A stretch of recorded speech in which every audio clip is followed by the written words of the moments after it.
Polipede works here. So, guess somebody was right about that battle data, huh? Let's get into it. So, One Piece chapter 1065. We are greeted with a pretty cool color spread of film red. I guess this is to promote continuous releases across the world of film red in theaters, because I know film red premiered this week in America in theaters. So, I mean, it's still a hot topic, so that is important. The color spread is fantastic. I love all the it looks like Prismacolor or like marker work. Very high color spread. Love it.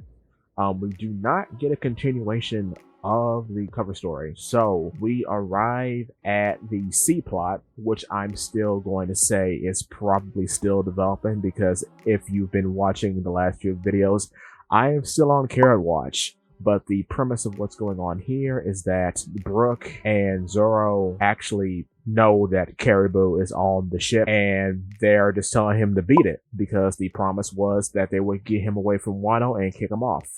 Also, the chapter title for 1065 is The Six Faces of Vegapunk, as we are introduced to more faces of Vegapunk in this chapter. So yes, Brook and Zoro basically tell Caribou to scram, and then we are introduced to more of the lab. Usopp, Nami, and Frankie are surprised about the escalator that Vegapunk has built, and Vegapunk goes on to say that the whole island basically runs on fire, and he is always looking for alternative forms of fuel and has ambitions of making his own sun. The Straw Hats are then confused when Lilith phases through a door that is solid on the opposite side. This is why, okay, to pause things for a minute, I've been on TikTok for a little bit, right? There's this funny meme going around about how One Piece is less advanced than Naruto. If you have a buddy who has sat you down and has tried to make that argument, introduce him to this arc, because this is kind of nuts. We have a phasing door that is completely incorporeal on one side and completely corporeal on the other side. Fascinating. But yeah, the Straw Hats are amazed by the door. They go inside the lab, and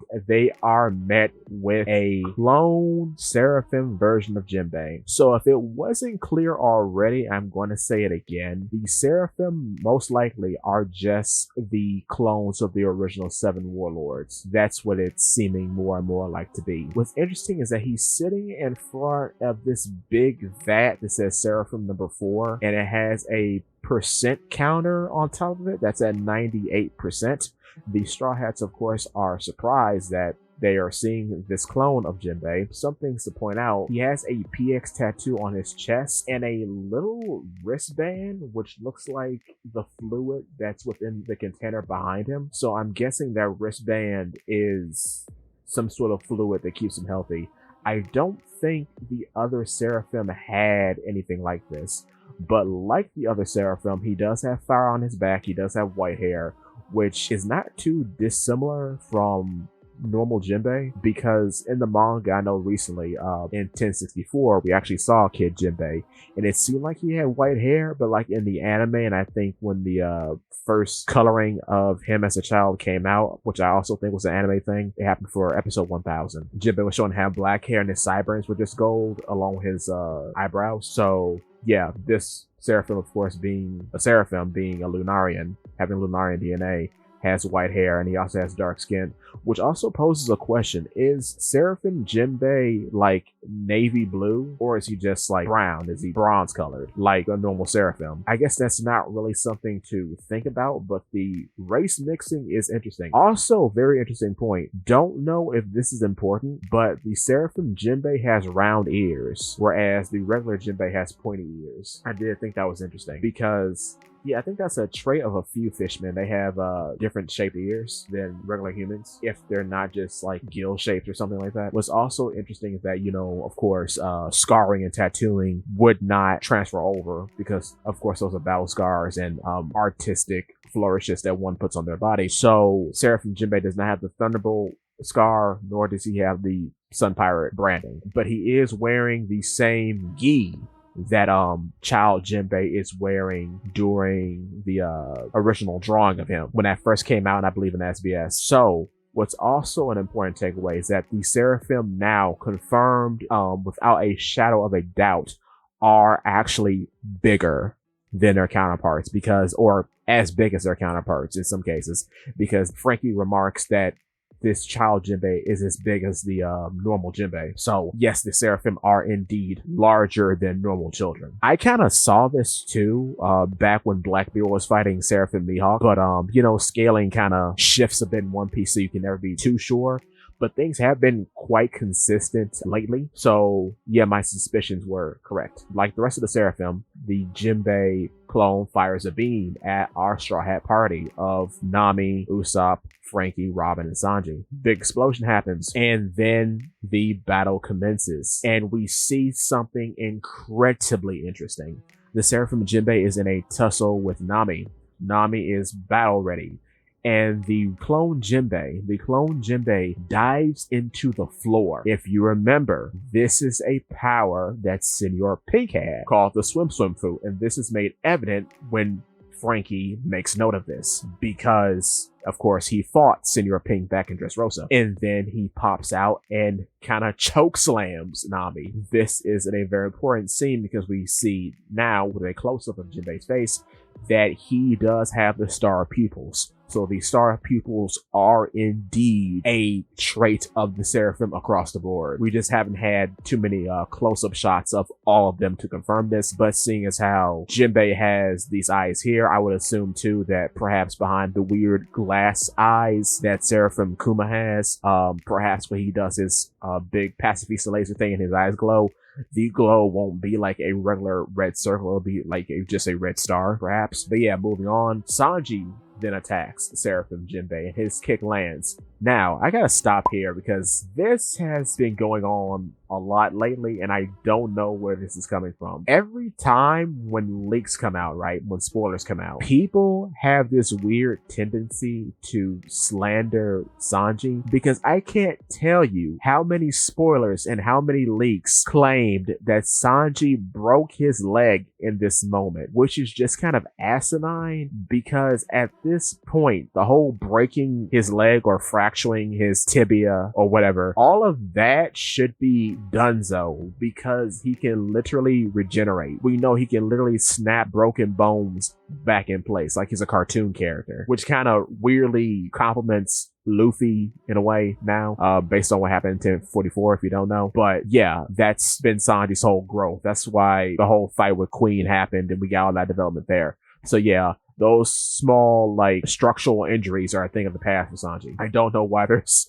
so much weird, like, underground conspiracy against him. I'm unclear. But anyway, Robin goes on the attack and goes into Gigant Fleur, and then that translates into Sea Serpent, which I believe is an attack we first see used on Black Maria. But the Snapdragon Spank transition that she does looks to be something new. I'll have to double check that. But I don't believe she used this exact move on Black Maria, but the setup is the same. And Jinbei avoids this, well, Seraphim Jinbei avoids this by diving into the floor again. So yes, he is all swim fruit up.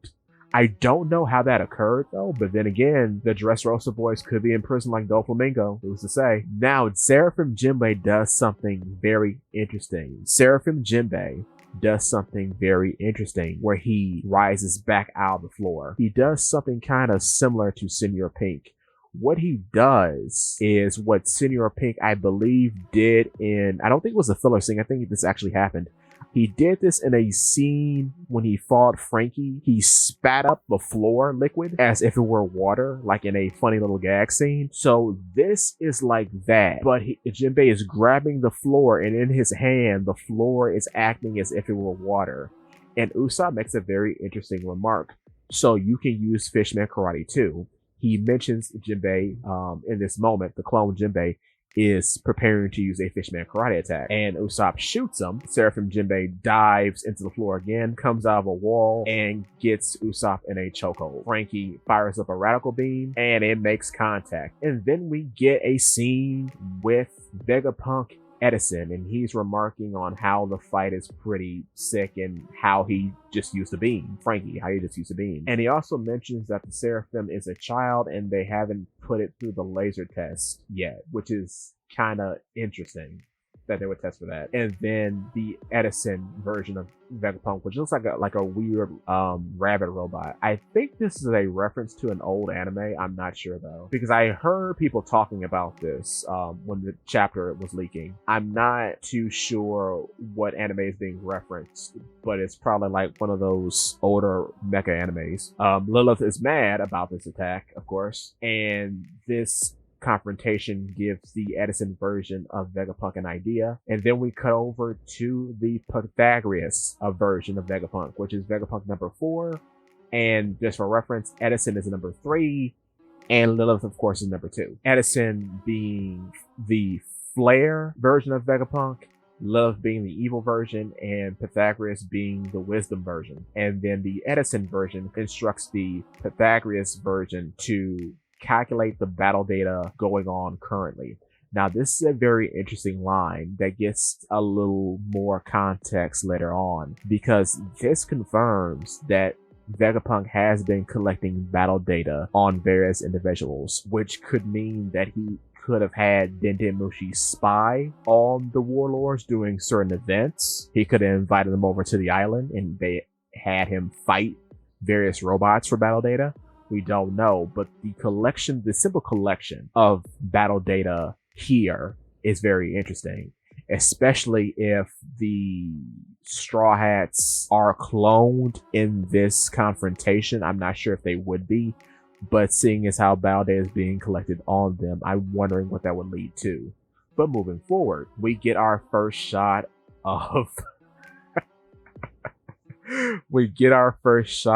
of Dr. Vegapunk York, whom is overeating at the moment, and I'm assuming based on what Edison says to York via their weird telecommunication headsets, she eats for all the bodies of Vegapunk, so that's why we see her in a very kind of cute version where she's overstuffed and she's sitting on this big bed in this sort of like fancy resort section of the island, and various worker drones, which I guess all this work with Vegapunk. I'm not sure if they're human or not, but it's apparent that based on there being an emphasis of these 6 Vegapunk bodies, that they aren't really associated with Vegapunk. They're most likely just robots and or cyborgs of some sort. And one of them mentioned is that York's current BMI is over 600, which is funny. There are 6 Vegapunks and her BMI is over 600. That's an interesting play on words there, or play on theming. And then Pythagoras begins to talk about the Seraphim. He says the Seraphim's attacks patterns have continued to develop as it grows. That suggests that one's lineage factor really does store some of our recollections and capabilities. We should try and accelerate their growth, although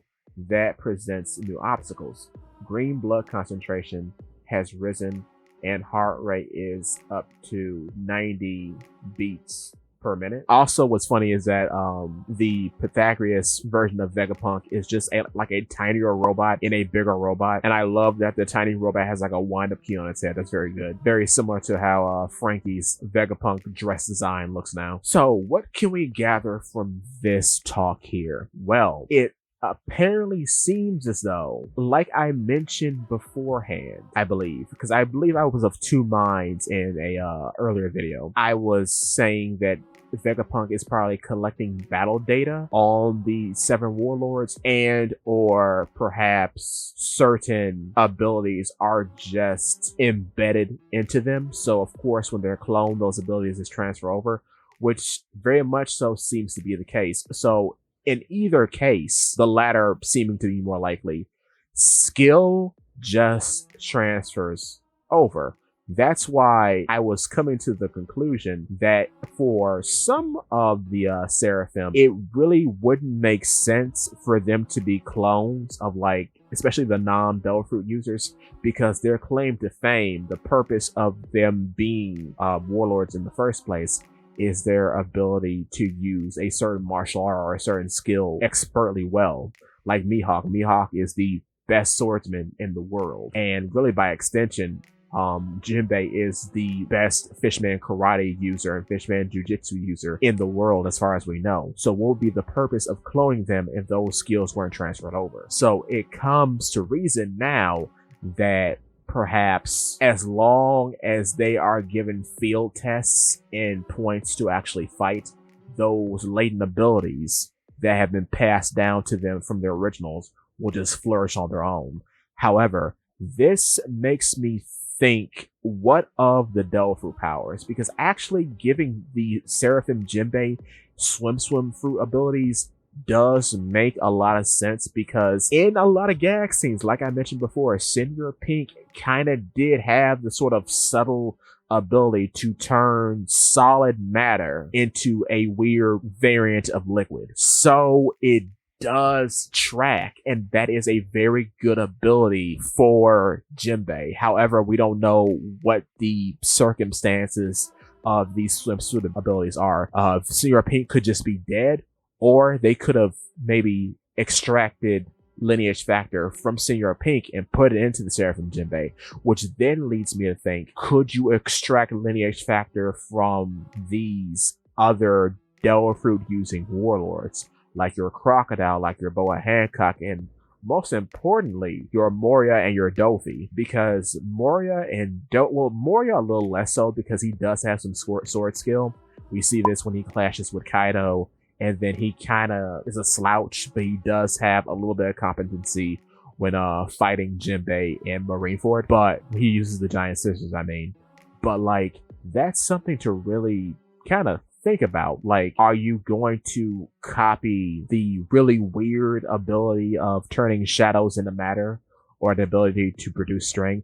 Honestly, the production of string doesn't seem that wild. That seems like it could be copied. Same with the swim fruit. That doesn't seem too ridiculous. It's weird, but not too weird. Moria is one of those weird abilities. Same thing with Boa Hancock. Boa Hancock is weird because she causes petrification based on someone else's attraction. But seeing as how there are plans to make them older, I don't know if that's actually gonna happen. Because as we know, Vegapunk is being marked for death by the world government, presumably. So we have to see how all that pans out. It's very strange. And I really do wonder, what is it with the warlords who depend on their devil fruit? Like with Crocodile too, could it be possible that Vegapunk could copy Logia abilities? I mean, that's kind of interesting to think about, because Logia abilities are some of the weirder powers in One Piece, because you completely turn into a certain substance. So we have to see. I will say this as a point. It would make sense if Luffy and his sort of band ran into the Crocodile Seraphim, but we will have to see, because I'm assuming now we're just going to get all of them in this arc, because we're running through them pretty quickly. Also, what's going to be interesting in the future is, I wonder, do certain Seraphim carry over maybe not the trauma, but maybe the insecurities of their parents, I guess? Though the thing is, those insecurities come out of trauma. The Seraphim don't have that trauma, then I guess they really wouldn't have the insecurities in, now would they? Because the reason why I'm saying all this is because, what is the Seraphim Dofi going to look like without glasses? Because what would be the purpose of him wearing the little black shades he wears as a kid? I mean, there's no point. He would have to show his eyes, unless some trauma does carry over and he demands he have glasses. I don't know. Because another thing too, we have not seen one of these guys talk, which is kind of interesting. So all that is something to look out for, I think. And then Pythagoras mentions that he really needs to go to the toilet, but he can't do it himself because he wastes time. And then we get a flush, and our girl York is walking out of the toilet relieved and grinning. And then of course she's back to being slim and fit because she burnt all those calories. This is a good joke, because I don't think in One Piece we've had a character actually do a real poop joke. It's always been like off in the distance, and we've had the whole like running theme with Brooke having the ability to poop. We never had the actual joke of a person using the bathroom as a gag. And she goes to the women's toilet. So yeah, she is a girl, which is very funny and very, very cute actually. And then we get this very cute face of her licking her lips as she's thinking of more food to eat. Whereas Pythagoras and Edison mention the food that she ate did nourish them, and then Atlas comments that punching would help her digest, whereas York finds the time to take a nap on her, I'm assuming the big day bed she had in her little area. York's design is so killer though. I love these like roller derby socks, knee pads she has. They're so good. I love her tiny jacket. I love her big goggles. This is a great design. These jackets are like the best thing about this arc. Look at them. Look at these jackets. They're so cool. And she's got like the little tiny tassels on the ends. This is such a killer jacket. She is so cute. I think she's my favorite thus far, along with the fat and pooping jokes. I like her a lot. Lots of personality without saying too much. She's really cool. And it says that, well, she's sleepy. And she's also number 6, which is very interesting. And this was her 4th SDN cycle, which is snack, dump, and nap cycle. So she eats, she dumps, she takes a nap. What a woman. Very good. This is the best arc. Oh my god. This is amazing. Is this pink One Piece? This might be. I know most people go wild over Kaido fighting Luffy and all that jazz. I go wild over the funny stuff because it's great. Oh, that's why I love this manga. Oh my god, this is such a dumb joke, but I love it. Okay, and then we're introduced to Shaka, and again, Vegapunk number 1, and he's balling. He's balling. Look at this long trench coat. He's so cool. Goodness gracious. And of course, he's Logic. What's cool about Vegapunk's jacket is that he has the word caution on it with an X and an O. I love these jackets, bro. Brother, these jackets are hot. And then, of course, Shaka introduces himself to the Straw Hats, because he's in the same area as Sanji's group. And Usopp discovers that they cannot move because of Vegapunk's boots. Vegapunk Shaka, I should say, also breaks up the fight between Jinbei and the Straw Hats, the Seraphim Jinbei and the Straw Hats. What's super interesting is that you can see in this panel here, he is quite large, Seraphim Jinbei. Goodness gracious. Yeah, he's big. He's as big as normal Jinbei. And from this little tussle, Eureka... Oh no, I'm reading what he's saying. Edison, Pythagoras, and Lilith have collected the battle data on the Straw Hats in this tussle. So I don't know what will come out of that, but we have to see. Because what's also interesting is that we know they also kept Kaido for a time, because that's how, of course, Vegapunk made Momo's fruit. So Vegapunk does have the capacity to make Devil Fruits from getting, I guess, DNA samples from people. We'll have to see, because I forgot that was a point that he did get the essence or whatever in a Devil Fruit user once they eat the fruit. He got whatever he needed from Kaido, and he was able to make a replica of Kaido's fruit.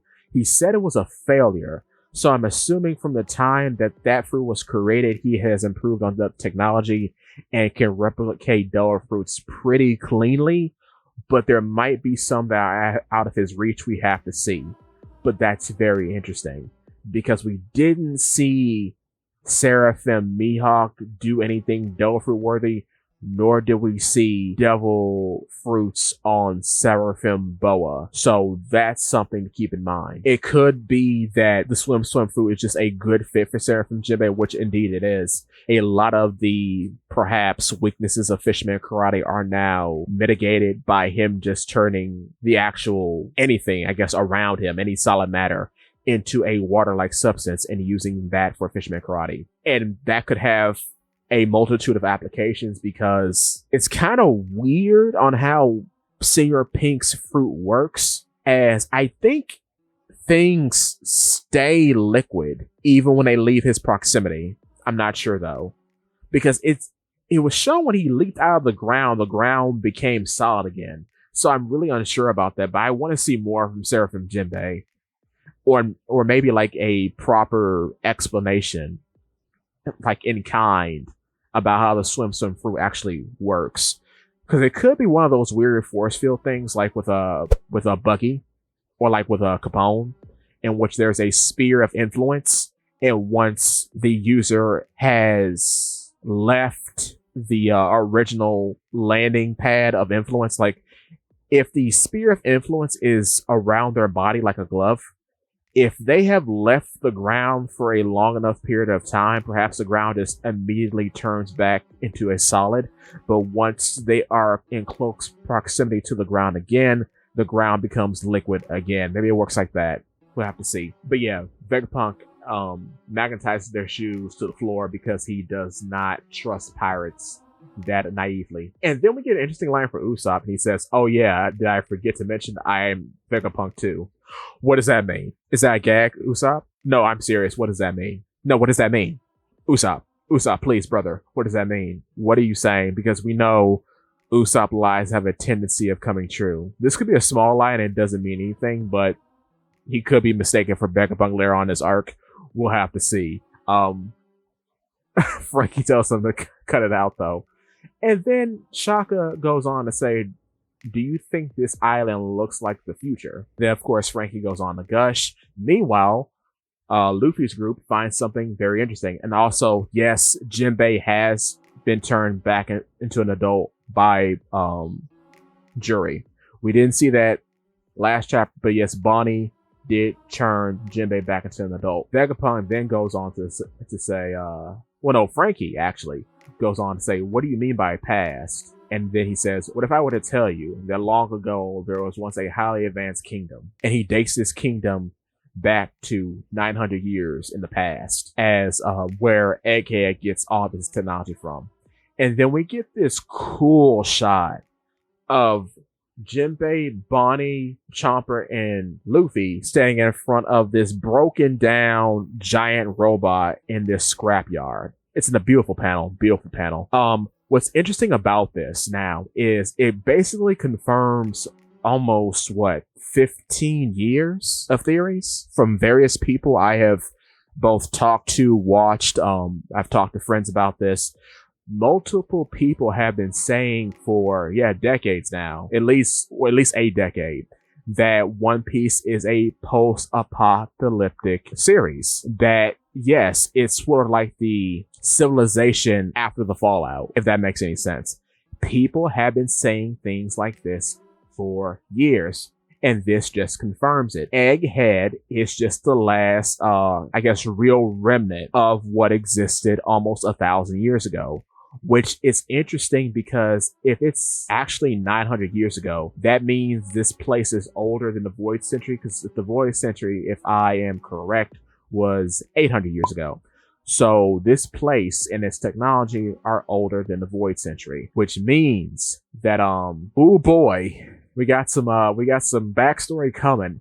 I have to say though, and this might be disagreeable to some people, this is way more interesting than anything Wano. I'm sorry. This Egghead is amazing so far. I am on the edge of my seat every chapter to see what cool things we're going to find out. And we're still promised more Dofru information because Vegapunk is here. I believe now with this chapter, we're introduced to all bodies of Vegapunk except for like main body. Because we got 1, we got 2 with Lilith, 3 with Edison, 4 with, Pythagoras, right? 4 with Pythagoras, 5 with Atlas, and then 6 with York. So we got everybody. We just need to see the main Vegapunk. And then 1 with Shaka, if I didn't say that already. So we got all 6 of them. And I believe there's just that one main guy, which he's probably really old, but we'll have to see. I am very interested as to what comes next. I'm very interested to see more explanation about Doa Fruits, as now it's becoming more and more apparent that Vegapunk has somehow just perfected the sampling and extraction that he did on Kaido, which means, like I said, I think a few times in this video now, based on Senior Pink most likely being captured when the Dressrosa incident happened, he got a sample of the swim fruit from him, from like maybe taking his blood or something.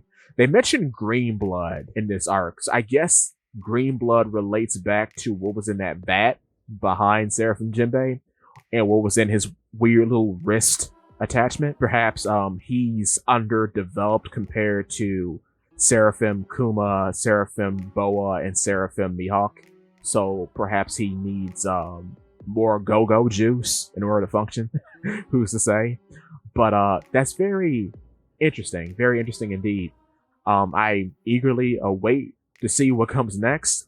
If I'm correct, there is No break next week, as far as I know, which is sick. Thankfully, thank the Lord, no break next week. But yeah, thank you for watching. Excited, very excited. If you like stuff like this, please feel free to check out my YouTube channel, Polipede Works. And if you like what you see, I would appreciate your subscription. Thank you so much. See you next time.